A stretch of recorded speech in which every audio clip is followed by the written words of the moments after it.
यहाँ पे मुझे आप देख रहे हैं तो आप में से कई लोगों को पता होगा कि डिफरेंट टाइप के कर्ल्स होते हैं। ऐसा बिल्कुल नहीं होता है कि कोई क्लाइंट आया, बिठा दिया और ऐसे ही कर्ल्स करना शुरू कर दिया, राइट। बहुत अलग अलग टाइप के कर्ल्स होते हैं। आपको एग्जैक्टली आपके पास कौन से हेयर है उसके अकॉर्डिंग कर्ल्स करना होता है। तो आज हम सीखेंगे कि अगर आपके पास बहुत पतले हेयर के क्लाइंट आ रहे हैं, लाइट डेंसिटी है जिसमें वॉल्यूम ज्यादा नहीं है, तो अगर आप पतले हेयर पे कर्ल्स करोगे तो देखिए ये तो ग्रोथ ज्यादा है इसलिए कर्ल्स ज्यादा लग रहा है या दिख रहा है, राइट।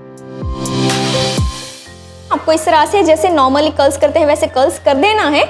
उसके बाद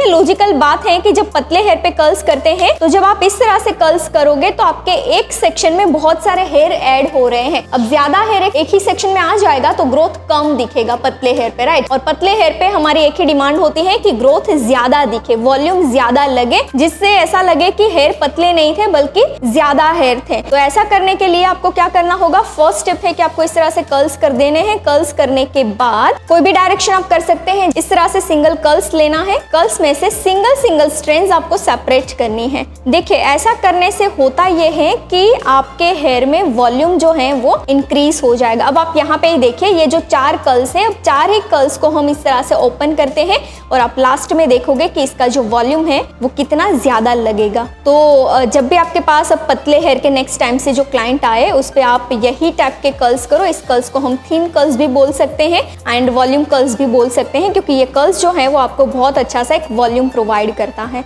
अब देखिए सिर्फ अपने हेयर को इस तरह से स्ट्रेंड्स डिवाइड कर दिया, इससे वॉल्यूम नहीं आ जाएगा। अब आपको क्या करना होगा, एक एक स्ट्रेंड्स को हार्ड स्प्रे की हेल्प से थोड़ा शार्प करना होगा। अब ये शार्प करने से होता ये है कि सेक्शन में एक हार्डनेस आ जाती है। अब ये हार्डनेस की वजह से ईच एंड एवरी कर्ल्स जो है वो दूर रहता है, दूर रहेगा। इससे हेयर में एक वॉल्यूम बना रहेगा और यही वॉल्यूम पतले हेयर के लिए यानी थिन हेयर के लिए बहुत काम का होता है। सी आप देख सकते हैं यहाँ पे मैंने जो स्ट्रेंड्स सेपरेट की है उसमें सिंगल स्ट्रेंड्स लेकर मैं हार्ड स्प्रे कर रही हूँ। इससे मेरे कर्ल्स एक तो नीट भी हो जाएंगे, फिनिशिंग में आ जाएंगे एंड रही बात कि एक अच्छा सा वॉल्यूम भी दे देगा। जो आपने पहले देखे थे कर्ल्स और ये कर्ल्स इतना डिफरेंट आ जाएगा अगर आप ये हेयर पे स्प्रे नहीं करते हैं या फिर इस तरह से सिंगल स्ट्रैंड सेपरेट नहीं करते हैं तो आपके हेयर में वॉल्यूम आना पॉसिबल ही नहीं है।